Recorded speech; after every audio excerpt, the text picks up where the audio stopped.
नमस्कार। आर के knowledge channel में आपका स्वागत है। मैं हूं राधा कृष्ण कुमार। आज मैं आपसे बात करूंगा कि कैसे धर्मांधता और कट्टरवाद ने कई महापुरुषों की जानें ली। धर्म वह है जो आदमी को अज्ञान, ब्रह्म और पाखंड से दूर रखे और सही रास्ता दिखाए और अज्ञान के अंधकार से प्रकाश की ओर ले जाए। अहिंसा, क्षमा, मन की निर्मलता, शुद्ध आचरण, इंद्रियों पर नियंत्रण, दया, शांति, संयम और परोपकार को धर्म का बुनियादी तत्व माना गया है। किसी भी प्राणी से घृणा और नफरत को अधर्म माना गया है। धर्मांधता या कट्टरवाद तभी पैदा होता है जब आदमी विवेक की कमी होती है, उसमें वैज्ञानिक सोच, विश्लेषण तथा तर्क शक्ति का अभाव होता है। धर्मांधता या कट्टरवाद मूढ़ता का स्टेज है। संसार में ज्यादातर आदमी मूढ़ होते हैं, उनमें विवेक का अभाव होता है। दुनिया में सदा थोड़े से प्रज्ञान लोग होते हैं। इस धरती पर मूर्खों की बहुलते के कारण ही समाज का पतन हुआ है और कट्टरवाद और धर्मांधता फैली है। धर्मांधता के कारण ही जीसस क्राइस्ट को सूली पर लटकाया गया, सुकरात को जहर पिलाकर मार दिया गया, खगोल शास्त्री और गणितज्ञ गैलीलियो को कैद खाने में जीवन गुजारनी पड़ी, सूफी संत मंसूर अल हलाज को कई यातनाएं देकर मार डाला गया, सिखों के नवे गुरु का सिर काट दिया गया और महात्मा गांधी को गोली मार दी गई। जीसस क्राइस्ट ईसाई धर्म के पैगंबर माने जाते हैं। उनका जन्म जेरूसलम से 10 किलोमीटर दक्षिण में नाजरत नामक गांव में हुआ था। ईसाई धर्म शास्त्रों में जीसस के 13 साल से लेकर 29 साल की उम्र की कोई चर्चा नहीं की गई है।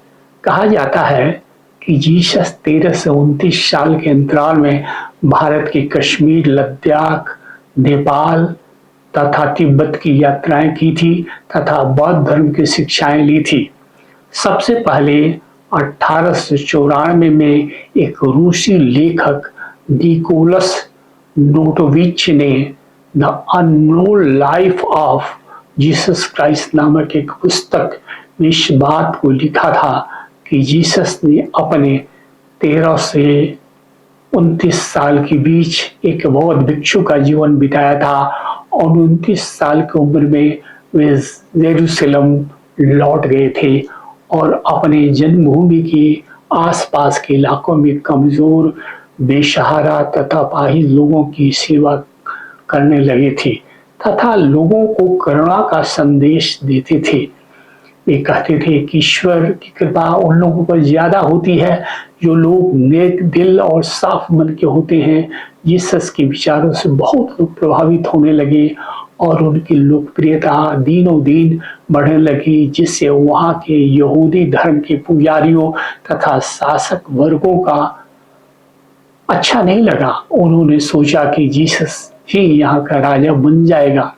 जीसस अपने उम्र के 30 साल में एक रोज अपने गद्दे पर सवार होकर अपने 12 शिष्यों के साथ जेरूसलम आए। इधर जीसस के खिलाफ यहूदी धर्म के कट्टरपंथी धर्मगुरुओं ने रोमन गवर्नर पिलातुस से शिकायत की थी कि जीसस धर्म को मजाक बना रहा है और उसे मौत की सजा दी जानी चाहिए। उन दिनों इजराइल पर रोमनों का शासन था। रोमन शासक हमेशा इस बात से डरते थे कि कहीं यहूदी क्रांति न कर दें। इस कारण वे यहूदी धर्म गुरुओं की शिकायत को अनदेखी नहीं कर सकते थे। यीशु के 12 शिष्यों में से एक जुडस नाम का एक शिष्य था और रोमन पुलिस को यीशु के बारे में सूचना देता था। जुडस ने चांदी के 30 टुकड़ों के लिए यीशु को धोखा दिया और यीशु के माथे को चूमकर उनकी पहचान रोमन पुलिस को बता दी। फिर जीसस को पकड़कर रोमन पुलिस ले गई। यीशु के खिलाफ 3 आरोपियों के आधार पर मुकदमा चलाया गया। उन्होंने यीशु पर राष्ट्र को नष्ट करने, रोमन करों का विरोध करने और मसीहा तथा राजा होने का दावा करने का आरोप लगाया। जीसस के खिलाफ यहूदी सर्वोच्च परिषद और अदालत सैन हेनरिट के सामने लाया गया और बहुमत से उनके खिलाफ मृत्युदंड की सजा सुनाई गई। बाइबल के अनुसार रोमी सैनिकों ने ईसा को कोरों से मारा, उन्हें शाही कपड़े पहनाए, उनके सर पर कांटों का ताज पहनाया, उन पर थूका और उन्हें तौहीन करने हेतु यहूदियों का बादशाह बनाया। पीठ पर क्रूज उठवा के उन्हें क्रूज पर लटकाना था। इससे पहले उन्हें मदिरा और पित्त का मिश्रण पेश किया गया था। उस युग में यह मिश्रण मृत्युदंड के अत्यंत दर्द को कम करने के लिए दिया जाता था। बहुत कष्ट देकर जीसस को जान से मार डाला गया, लेकिन मरते समय भी इस महामानव ने उन दुष्ट तत्वों के खिलाफ कोई आक्रोश नहीं दिखाया, बल्कि उनके प्रति करुणा के भाव थे। उनका अंतिम शब्द था, हे परमपिता, इन्हें क्षमा कर देना, क्योंकि वे नहीं जानते कि वे क्या कर रहे हैं। सोक्रात या सोक्रेटिस दुनिया के महानतम दार्शनिकों में से एक थे। वे यूनान के एथेंस शहर के निवासी थे। उनके 2 शिष्य प्लेटो और अरस्तु भी महान दार्शनिक माने जाते हैं। ये 3 महान दार्शनिकों को भी असहिष्णुता का शिकार होना पड़ा। उन्हें जहर देकर मार दिया गया। उनके खिलाफ आरोप था कि वे अपने भाषणों में एथेंस के युवकों को पथभ्रष्ट कर रहे हैं और एथेंस नगर के देवताओं का मजाक उड़ाते हैं। सुकरात को एथेंस वासी नास्तिक समझते थे, मगर वे ईश्वर और आत्मा में विश्वास करते थे। लेकिन वे बहुत ही बाद धर्म, कर्मकांड और पाखंड के खिलाफ थे। वे प्रजातंत्र का भी मजाक उड़ाते थे और कहते थे यह मूर्खों का तंत्र है। वे कहते थे कि मूर्खों की संख्या हमेशा अधिक होती है और बुद्धिमान लोग कम होते हैं, लिहाजा मूर्खों का शासन कायम रहता है। सुकरात पर युवकों को पथभ्रष्ट करने तथा एथेंस के देवताओं का मजाक उड़ाने के आरोप में मुकदमा चलाया गया। 501 जूरी ने उनके खिलाफ अभियोजन पक्ष के दलीलों को सुना और सुकरात की दलीलों को सुनने के बाद 2 से 81 की बहुमत से सुकरात के खिलाफ जहर देकर मौत की सजा सुना दी गई। सुकरात ने अपने बचाव में दलील देते हुए कहा कि वे जो कहते हैं वो सत्य है और मूर्खों को उनकी बात समझ में नहीं आती, तो इसमें उनका क्या कसूर है। वे सत्य बोलते रहेंगे, चाहे उनका प्राण क्यों न चला जाए। मौत के भय से भी अपनी बातों को मुकर नहीं सकते हैं। मृत्यु तो अटल है, मृत्यु का भय अज्ञानता है। शरीर मरता है, आत्मा नहीं मरती है। आखिरकार सुकरात ने जहर का प्याला पीना मंजूर किया, मगर अपनी बातों पर अडिग रहे। उनके शिष्यों ने उन्हें जेल से भाग जाने की सलाह दी, मगर उन्होंने उनके परामर्श को ठुकरा दिया। इस्लाम के अनुदार और कट्टरपंथी विचारों के कारण अनेक सूफी फकीरों को काफी यातनाएं झेलनी पड़ी थी तथा कुछ फकीरों ने अपनी जानें तक भी दे दी। सबसे पहले मंसूर अल-हल्लाज को 922 ईस्वी में शहादत देनी पड़ी। उन्हें इस्लाम विरोधी करार दिया गया और अब्बासी खलीफा अल-मुक्तर के आदेश पर उन्हें काफी यातनाएं देकर मार डाला गया। मंसूर अल-हल्लाज ईरान के रहने वाले थे। वे कवि और सूफी विचारों के प्रवर्तक में से एक थे। मंसूर अल-हल्लाज अनहलक तथा फना की बातें करते थे। अनहलक भारतीय अद्वैतवाद के अहम ब्रह्मास्मि के समान है तथा फना भारतीय विचार मोक्ष के समान है। ऐसा प्रतीत होता है कि मंसूर ने उपनिषदों को पढ़ा या सुना होगा और भारतीय धर्मों को बहुत करीबी से जाना होगा, क्योंकि सूफी संतों के विचार बहुत हद तक भारतीय दर्शन से मिलते जुलते हैं। मंसूर और हलाज ईश्वर को पाने के लिए सच्ची भक्ति और प्रेम की बातें करते थे और धार्मिक कांड को नकारते थे। वे मन और आचरण की शुद्धता पर बल देते थे। सच बोलने के कारण इटली के महान खगोल शास्त्री गैलीलियो को जिंदगी भर अपना जीवन एक कैदी के रूप में बिताना पड़ा। उन्होंने पोलैंड के महान दार्शनिक तथा गणितज्ञ निकोलस कोपरनिकस के सिद्धांत को दोहराया था, जिसमें कहा गया था कि पृथ्वी सूर्य की परिक्रमा करती है। ईसाई धार्मिक मान्यताओं के अनुसार सूर्य इस पृथ्वी की परिक्रमा करता है। निकोलस कोपरनिकस ने सबसे पहले कहा था कि पृथ्वी सूरज की चक्कर लगाती है, लेकिन उन्होंने इस बात को सिर्फ कहा था, लिखा नहीं था। लिखा इसलिए नहीं था क्योंकि उन्हें चर्च का भय था। कोपरनिकस के निधन के 21 साल बाद 15 फरवरी 1564 को इटली के पिसा में जन्मे गैलीलियो ने एक किताब लिखी जिसका नाम था डायलॉग। इस किताब में गैलीलियो ने लिखकर दावा किया कि पृथ्वी सूरज का चक्कर लगाती है। यही बात चर्च को बुरी लग गई। गैलीलियो पर मुकदमा चलाया गया। अपनी लिखी बातों को गलत बताने के लिए उन्हें रोम बुलाया गया। 1634 को गैलीलियो रोम में चर्च के सामने पेश हुए। गैलीलियो ने उस वक्त अपने दावे पर अड़े रहे और कहते रहे कि उन्होंने जो लिखा है वो सही है, लिहाजा उन्हें जेल में डाल दिया गया। बाद में उन्होंने चर्च के सामने अपने लिखे के लिए माफी मांग ली।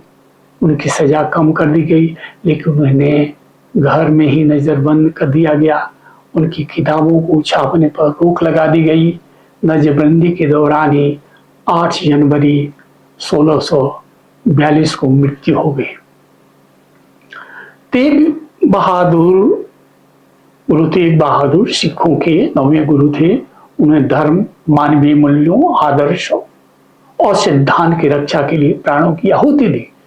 1675 मुगल शासक औरंगजेब ने उन्हें इस्लाम स्वीकार करने को कहा, पर गुरु तेग बहादुर ने कहा कि वे सर कटा सकते हैं लेकिन अपना धर्म नहीं छोड़ सकते हैं। इस पर औरंगजेब सबके सामने उनका सिर कटवा दिया। दिल्ली के चांदनी चौक स्थित गुरुद्वारा शीशगंज तथा गुरुद्वारा रकाबगंज उन स्थानों का स्मरण दिलाते हैं जहां गुरु जी की हत्या की गई थी और जहां उनका अंतिम संस्कार किया गया था। मुगल सम्राट औरंगजेब के धर्म विरोधी और वैचारिक स्वतंत्रता का दमन करने वाली नीतियों के विरुद्ध गुरु तेग बहादुर का बलिदान एक अभूतपूर्व ऐतिहासिक घटना थी। यह गुरु जी की निर्भय आचरण, धार्मिक अडिगता और नैतिक उदाहरण का उच्चतम उदाहरण था। गुरु जी मानवीय धर्म और वैचारिक स्वतंत्रता के लिए अपनी महान शहादत देने वाले एक क्रांतिकारी युग पुरुष थे।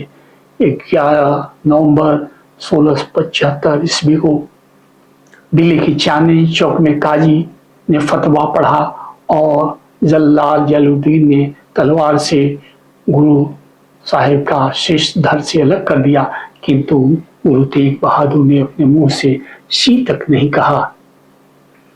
महात्मा गांधी की हत्या कट्टरवाद तथा धार्मिक असहिष्णुता का एक ज्वलंत उदाहरण है। दिल्ली प्रवास के दौरान महात्मा गांधी अक्सर बिरला हाउस में ठहरते थे। बिरला हाउस के पीछे लॉन में गांधी द्वारा प्रार्थना सभा आयोजित की जाती थी। जब महात्मा गांधी प्रार्थना सभा की समाप्ति के बाद उठकर अपने कमरे की तरफ जा रहे थे, उसी वक्त नाथूराम गोडसे ने 30 जनवरी 1948 को गांधी की छाती में 3 गोलियां दाग दी। गांधी तुरंत गिर गए। आसपास की भीड़ तुरंत सदमे में आ गई। दिल्ली में अमेरिकी दूतावास में 32 वर्षीय उप वाणिज्य दूत हर्बर्ट रीनर जूनियर ने गोडसे को कंधों से पकड़ लिया और आगे ले आए और उन्होंने उसे कुछ सैन्य कर्मियों को सौंप दिया। गांधी को बिरला हाउस में उनके कमरे में ले जाया गया। जहां कुछ क्षणों के बाद उनकी मृत्यु हो गई। नाथूराम विनायक राव गोडसे का जन्म एक मराठी चित्पावन ब्राह्मण परिवार में हुआ था। गोडसे हाई स्कूल से बाहर हो गया था और हिंदू राष्ट्रवादी संगठनों, राष्ट्रीय सेवक संघ और हिंदू महासभा का एक कार्यकर्ता बन गया था। वह एक हिंदू उग्रवादी था। गांधी ने भारत विभाजन के दौरान भारत के मुसलमानों की राजनीतिक मांगों का समर्थन किया था। नारायण आमटे और अन्य 6 लोगों के साथ मिलकर गोडसे ने गांधी की हत्या की साजिश रची थी। 1 साल तक चले मुकदमे के बाद गोडसे को 8 नवंबर 1949 को मौत की सजा सुना दी गई थी। सजा के रूपांतरण के लिए गांधी के 2 बेटे मणिलाल गांधी और रामदास गांधी ने दलील दी, लेकिन वह भारत के तत्कालीन प्रधानमंत्री पंडित जवाहरलाल नेहरू, उप प्रधानमंत्री वल्लभ भाई पटेल और गवर्नर जनरल सी राजगोपालाचारी द्वारा ठुकरा दिया गया। गोडसे को 15 नवंबर 1949 को अम्बाला सेंट्रल में जेल में फांसी दे दी गई थी। यदि आपको यह वीडियो अच्छा लगा हो तो कृपया इसे लाइक करें और आगे इस प्रकार की वीडियो देखना चाहते हैं तो इस चैनल को सब्सक्राइब करें।